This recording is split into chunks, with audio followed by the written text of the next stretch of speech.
Bismillahirrahmanirrahim. So this is chapter number 16, Composites, Teamwork and Synergy in Material. The chapter number may be changed in other editions if you have another edition of this book, but the title of the chapter is Composites. Okay, so if you look at this figure, composites are very popular these days, and they're modern materials. So if you look at this figure of aeroplane, 50% of the material used in this aeroplane are composites. Why? Because composites are usually lightweight and have very high strength and good high temperature resistance. Okay, so what are composites? Composite material can be defined as a combination of two or more materials, and these two or more materials have significantly different physical or chemical properties, and by combining them it results in better properties than those of the individual components. So the constituents retain their identities in the composites, that is, they do not dissolve or otherwise merge completely into each other, although they act in concert. Composites are one of the most widely used materials because of their adaptability to different situations and the relative ease of combination with other materials to serve specific purposes and exhibit desirable properties. The main advantages of composite materials are their high strength and stiffness combined with low density when compared with bulk materials. So composites contain two parts. A composite is made of a matrix and reinforcement. Matrix is a continuous phase which provides ductility and toughness, whereas reinforcement is the discontinuous phase which can be in different forms and it provides strength and hardness. Okay, so matrices could be polymer, it could be metal, it could be ceramic, it could be carbon and graphite. Whereas reinforcement could be fibers. Fibers means they are long and thin. It could be whiskers like single crystals. It could be in laminar shape like layers. It could be in flakes like chips. It could be a filler material. It could be in the shape of particle, or it could be in the shape of microspheres. The arrangement of reinforcement is very important. Its distribution, size, shape, and orientation, it matters, and the properties of the composite depend upon the arrangement of the reinforcement. So the functions provided by the matrix is that it holds the fiber together, it protects the fiber from the environment, it distributes the load evenly on the fibers or the reinforcement, it improves the impact and fracture resistance. Whereas the desired properties from the matrix are that it reduces moisture absorption, low shrinkage, low coefficient of thermal expansion, strength at elevated temperature, excellent chemical resistance, etc. Okay, so this is some of the composites. This is the plywood, which is made of laminar composite of layers of wood veneer. This is fiberglass, which you use as shades in homes and different. And this is the concrete. The matrix is the sand and this cement, whereas the stones are acting as a reinforcement in this composite, and this is a particulate reinforcement. Okay, so dispersion strengthened composites. A special group of dispersion strengthened composites. This dispersion strengthened nanocomposites, material containing particles 10 to 250 nanometer in diameter, is classified as particulate composites.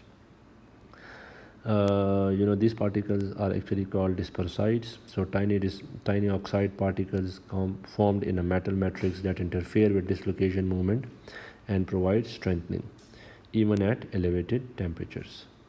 So this is how composites behave. This is the strength of the composite with respect to temperature, and this is the strength of different alloys. So if you look at the composite, so it has a very high strength compared to the other alloys. Okay, so these are different examples and applications. You can study it. Okay, so suppose 2%, this is an example. Suppose 2%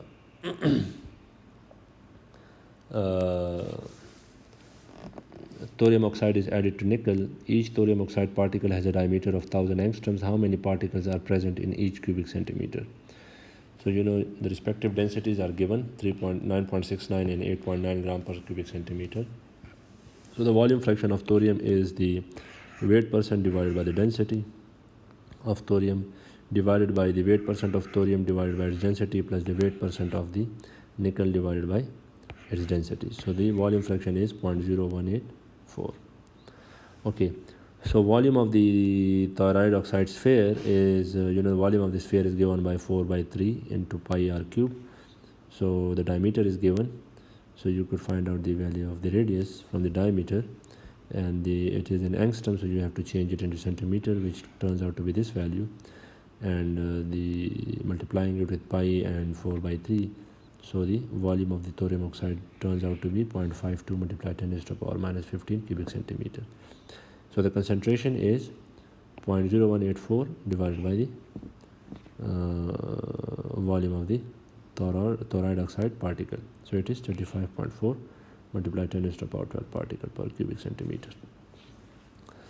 So because composite is made of is a combination of different materials, so in order to find out the properties of the composite, you will have to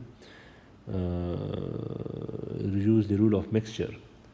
So what is the rule of mixture? The statement that the properties of a composite material are the function of the volume fraction of each material in the composite. How much each material is has been used in that composite will determine the properties of the composite, right? So this is called rule of mixtures. So the density of the composite is actually the summation of the fraction of the component into its density, right? So this is component 1, this is the volume fraction of component 1 into its density plus the volume fraction of component 2 into its density, and so on and so forth. So what are cemented carbides? Particulate composites containing hard ceramic particles bonded with soft metallic matrix. Electrical contacts. Materials used for electrical contacts in switches and relays must have a good combination of wear resistance and electrical conductivity. Polymers. Many engineering polymers that contain fillers and extenders are particulate composites. So this is one example. Okay, so a cemented carbide cutting tool used for machining contains 75% by weight tungsten carbide, 15% by weight titanium carbide, 5% by weight talcum carbide, and 5% by weight cobalt. Estimate the density of the composite. So the density of each component is given here, right? So it will be provided to you in the problem.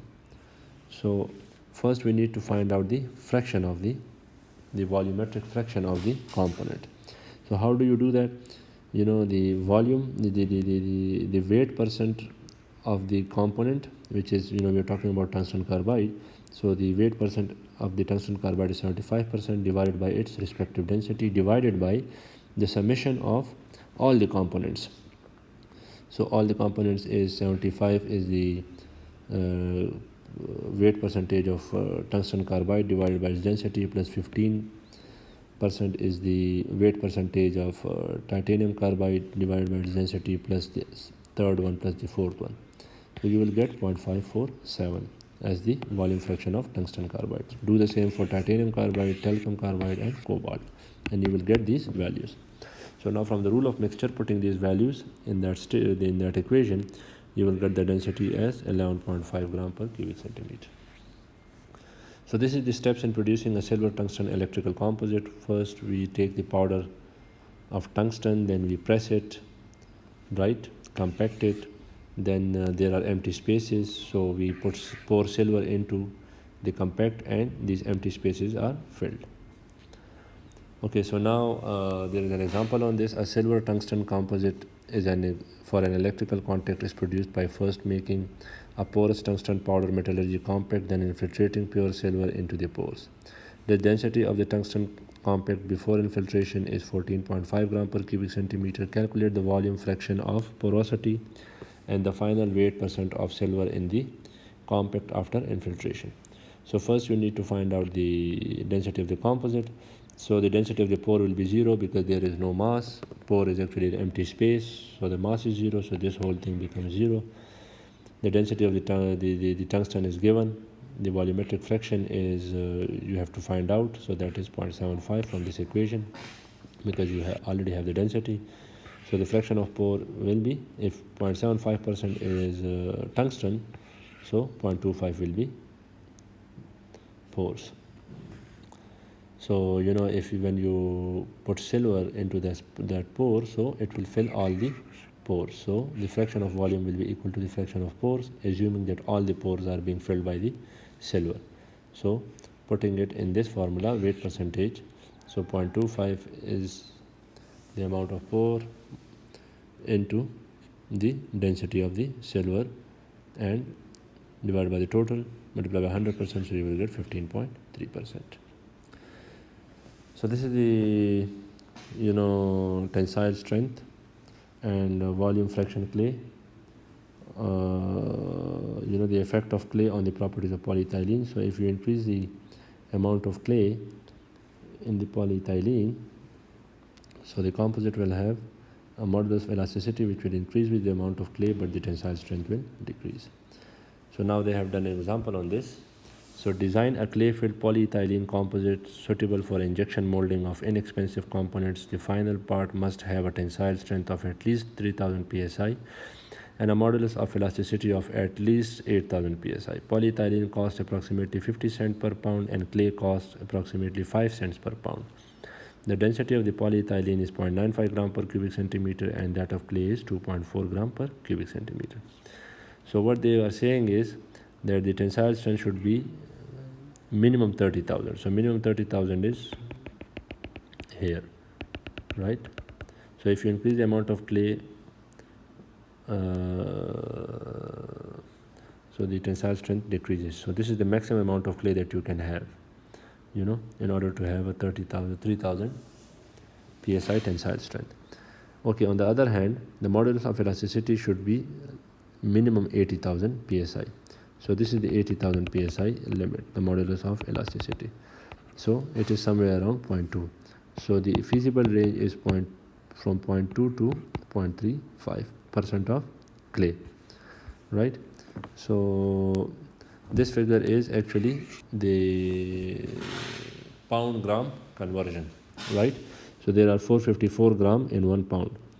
So if we assume that we are making 1,000 cubic centimeter composite, so if we take that the range was 0.2 to 0.35, so let's say we have 0.35% clay, so 0.35 multiplied by 1,000 will be 350 cubic centimeter of clay, right? So this will be the amount of the weight of clay in pounds required, right? And the rest will be 650 multiplied by 0.95. This is the respective density of the polyethylene divided by the gram to pound conversion factor. So this will be 1.36 pound of polyethylene. So the cost will be multiplied with this respective cost. So this will be the respective cost of the components. Totaling it will be the respective cost of the composite. So it turns out to be 0.7725. Now if we reduce the amount of clay to, let's say, 0.2, and let's see what happens to the cost and the amounts. So here they have reduced the amount of clay. So if you reduce the amount of clay, so you will have lower cost, right? So the cost turns out to be the cost increases but the density decreases, right? Here the density of the composite is 1.4575 by using the rule of mixtures. If you use 0.35% of clay, if you reduce the clay to 0.2, so the density comes to be 1.24 gram per cubic centimeter, but the cost increases, right? Okay, so the same rule of mixture can be used when the reinforcement is fiber instead of particulate, right? So the tensile strength of a fiber reinforced composite depends on the bonding between the fibers and the matrix, how tightly the matrix is bonded or binded to the fibers, right? So it will determine the tensile strength of the composite. Okay, so the rule of mixture here is the density of the composite will be the volume fraction of the matrix into the density of the matrix plus volume fraction of the fiber into the density of the fiber.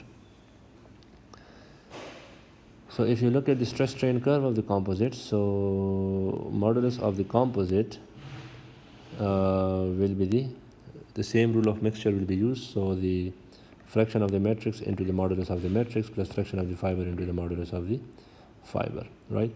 When you exceed the proportional limit, so what happens is the matrix the matrix deforms, so it gets out of the picture, and the only strength given is by the strength of the fibers, right? Okay, so derive the rule of mixture for the modulus of elasticity of a fiber reinforced composite when a stress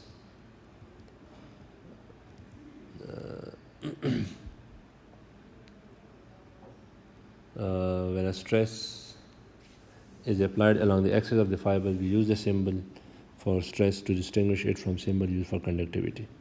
Okay, so the force acting on the composite will be equal to force acting on the matrix plus force acting on the fiber, right? So as force is equal to stress into area, so you can write the same equation like this, right? Divided by the area of the composite, so this equation will turn out like this. Okay, so if the fibers have a uniform cross section, the area fraction equals the volume fraction, F, right? So stress on the composite is equal to stress on the matrix into stress on the volumetric fraction of matrix plus stress on the fibers into its volumetric fraction.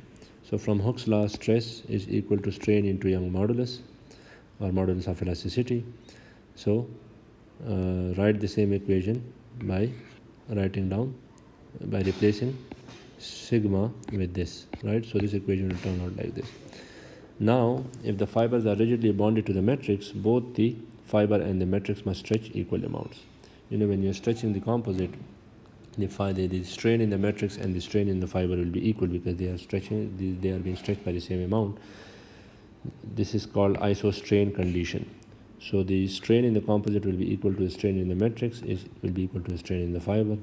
So because these three things are equal, so we will take it out from the equation. So the equation becomes EC, your modulus of the composite, is equal to fraction of the Fm into Em plus Ff into Ef. And this is actually the force. For example, if this is the matrix and these are the fibers, so fibers. So the force is parallel to the direction of fibers or the axis of fibers. Okay, derive the equation for the modulus of elasticity of a fiber reinforced composite when the stress is applied perpendicular to the axis of the fiber.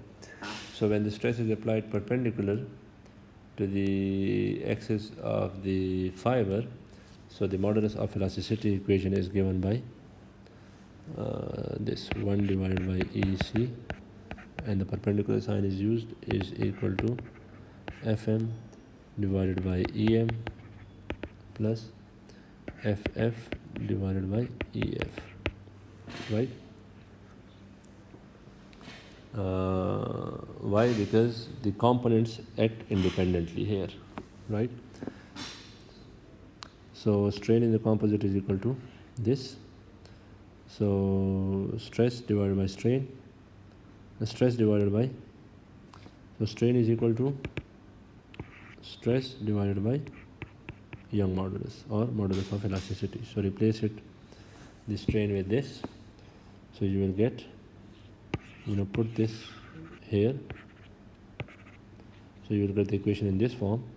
Since stress in the composite is equal to stress in the matrix is equal to stress in the fiber, so stress will cancel out. So the equation turns out to be like this, which is like this. Okay. So you could use the same concept or the same equations here in this problem.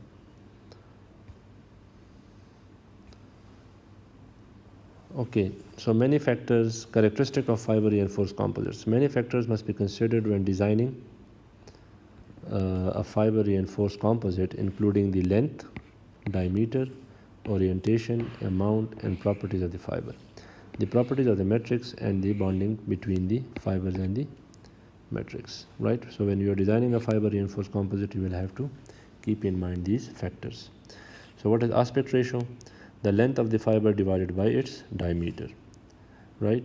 So if the length is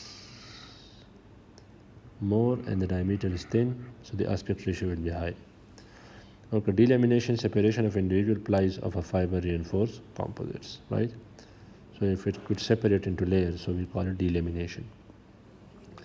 So this is glass fiber length and this is the tensile strength. So if you increase the length of the fiber, the tensile strength increases. Okay, now the strength of the composite depend upon the orientation of the fiber orientation, right? So if you are applying force parallel to the axis of the fiber, so it will have maximum tensile strength.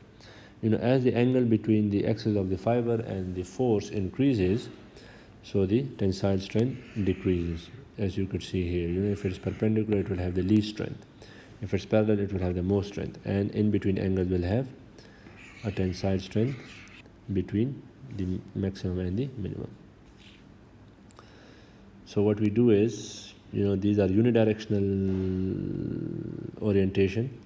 What we do is that we use cross-plied quasi-isotropic, right? So the layers are, the fiber in the layers are assembled in such a manner that they are making angles, right?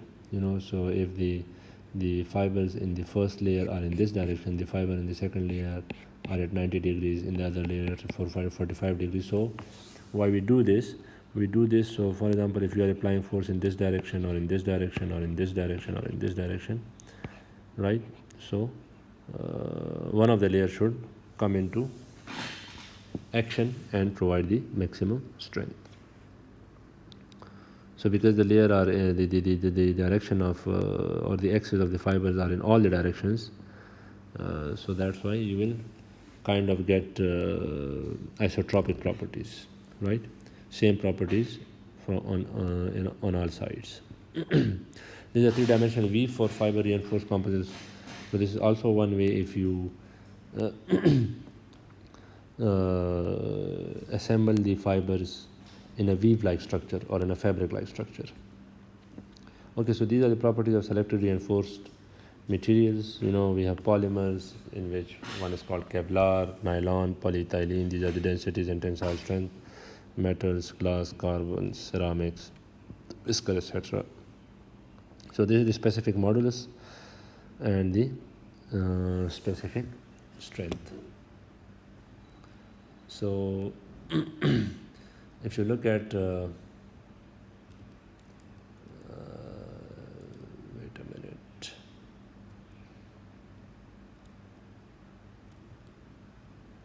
Okay, so specific modulus means the modulus divided by the density. Yes, the specific modulus means modulus of elasticity divided by the density, and specific strength means tensile strength divided by the density, right? So polymers, look at polymers and metals. So they are lying here, right? And look at specific strength of polyethylene. So it is somewhere here, right? Kevlar lies here. Okay.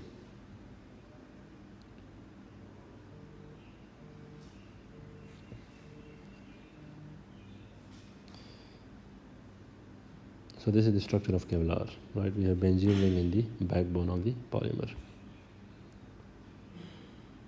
Okay.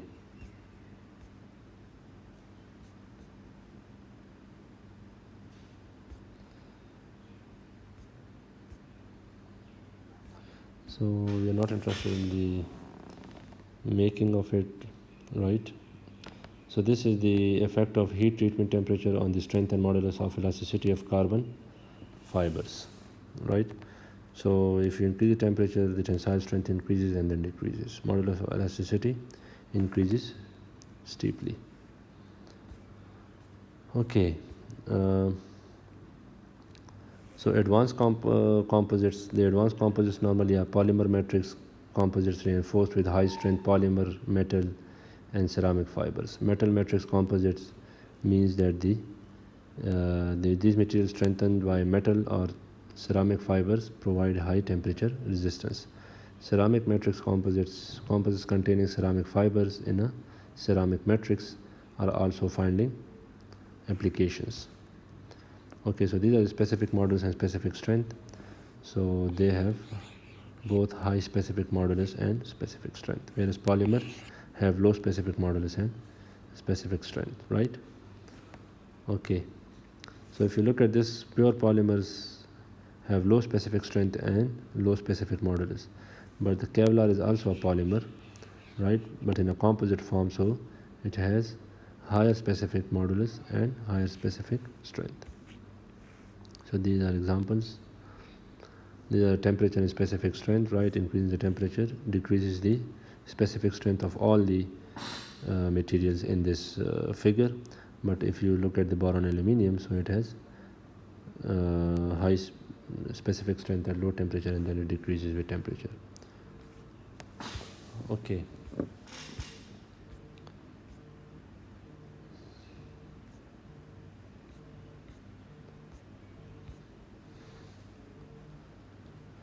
Okay, so let's do this example. Design a unidirectional fiber reinforced epoxy matrix strut having a round cross section. The strut is 10 foot long, and when a force of 500 pounds is applied, it should stretch no more than 0.1 inches. We want to ensure that the stress acting on the strut is less than the yield strength of the epoxy matrix, 12,000 psi. If the fibers should happen to break, the strut will stretch an extra amount but not catastrophically fracture. Epoxy costs about $0.8 per pound and has a modulus of elasticity of 50,000 psi. Okay.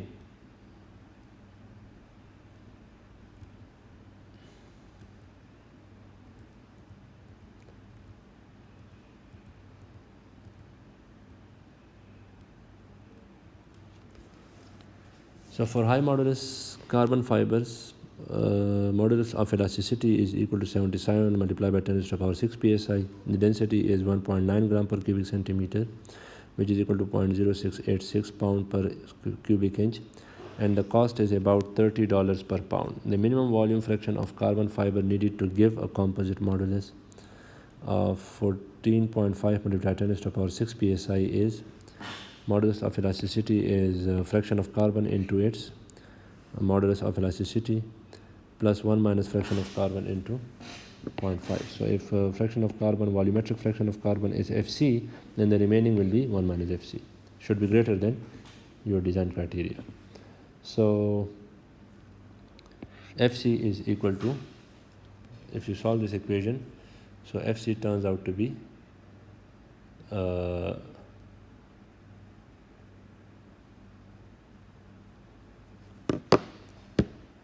Fc turns out to be 0.183.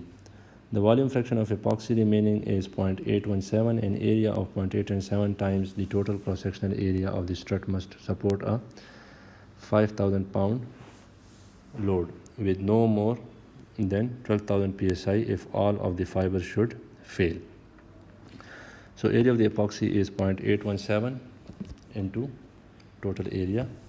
So area is equal to, if stress is equal to force per unit area, so area is equal to force by stress. So this is force by stress. So this will be 0.0416 square inches. So A total is equal to 0.051 square inches, or you can find out diameter, which is 0.255 inches, right? You can find out diameter from the area. Okay. So volume of the strut is equal to A total is equal to 0.051 square inch into 120 inches, which is 6.12 inches. So weight will be density into volume, so that would be 0.302, and weight fraction of carbon will be 0.254, right? So weight carbon is 0.077 and weight of epoxy is 0.225. Cost of each strut multiplied with the respective cost, so it will be 2.49. Okay, so with this we are done with this chapter. Okay, one is also called sandwich structures, in which a composite material constructed of a lightweight low density material surrounded by dense solid layers. A sandwich combines overall lightweight with excellent stiffness. Another one is called honeycomb, a lightweight but stiff assembly of aluminum strip joined and expanded to form the core of a sandwich structure. So this is the honeycomb structure, this one. Okay, so thank you.